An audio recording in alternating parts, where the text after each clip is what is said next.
Do you struggle to come up with unique creative business ideas? Well, today I'm going to walk you through a process I often use in my own practice to help you unlock your creativity and generate unique ideas. A quick caveat, this video will be about the process of creating ideas, not evaluating them.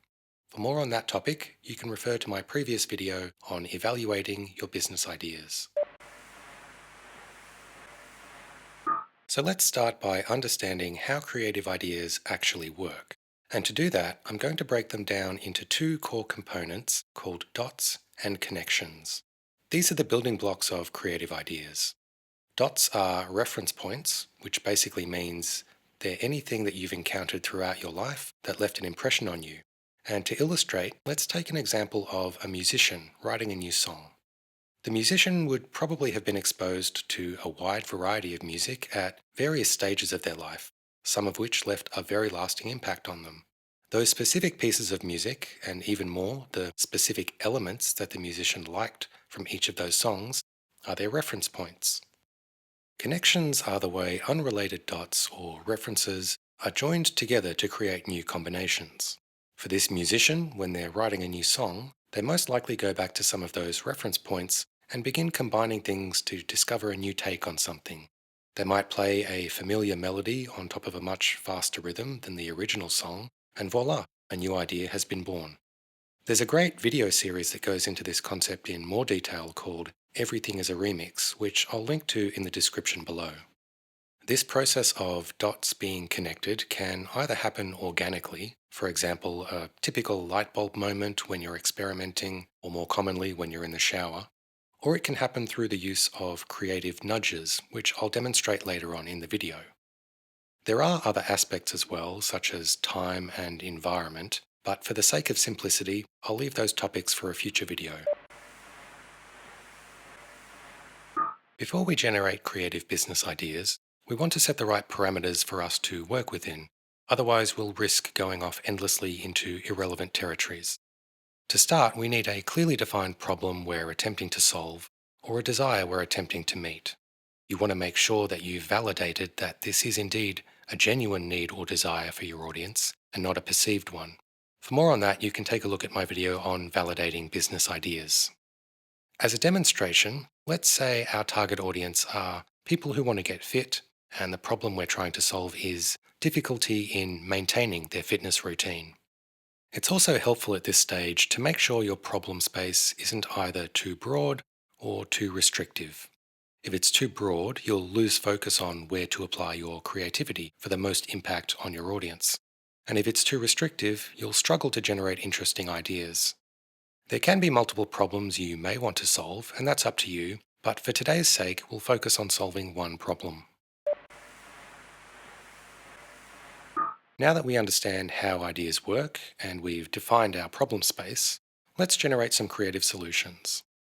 The examples I'm going to share are only a small handful of all the different ways you could go about this. There are many other ways to generate creative ideas. In fact, it might even come instinctively to you, in which case you don't even need this video. But I'll share 3 techniques I've found helpful in the past.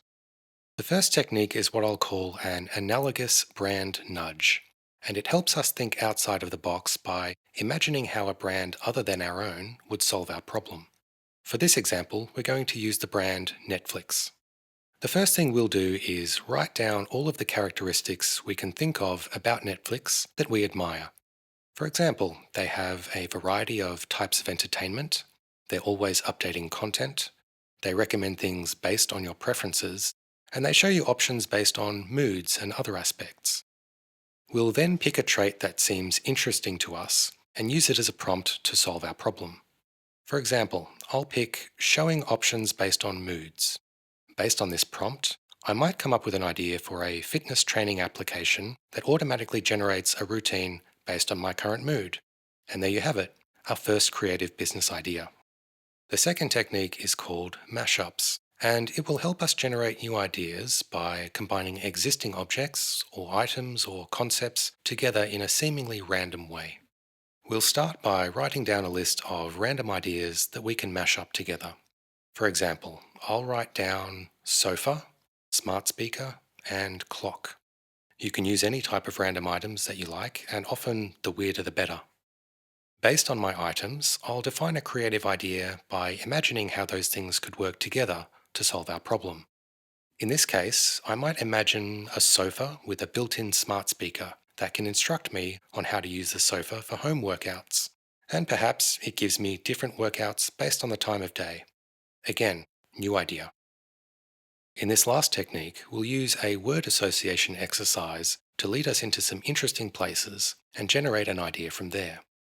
I'm going to use the word exercise as my starting point and work my way out from there by writing a series of words that come to my mind from the word exercise and the subsequent words after. For example, from exercise, I might write the word muscle, and from there the word pain, then goals, then future, and finally imagination. I could then pick the word imagination and use that as a prompt to solve our problem. In this case, I might think of an idea like an app that lets you generate an avatar of your imagined future self. It could then create a personalized workout routine to achieve this goal, and maybe it would even change the avatar over time as you work out with it. And there you go, yet another new idea. That's it for today. If you enjoyed this video, please like my gym selfies, I could use the self-esteem, share your Netflix subscription with a stranger, and subscribe to the idea that anything can be a barbell if you truly believe it is. And if you're an entrepreneur or business owner, follow this channel where we'll talk more about topics such as business, creativity, and innovation. See you next time.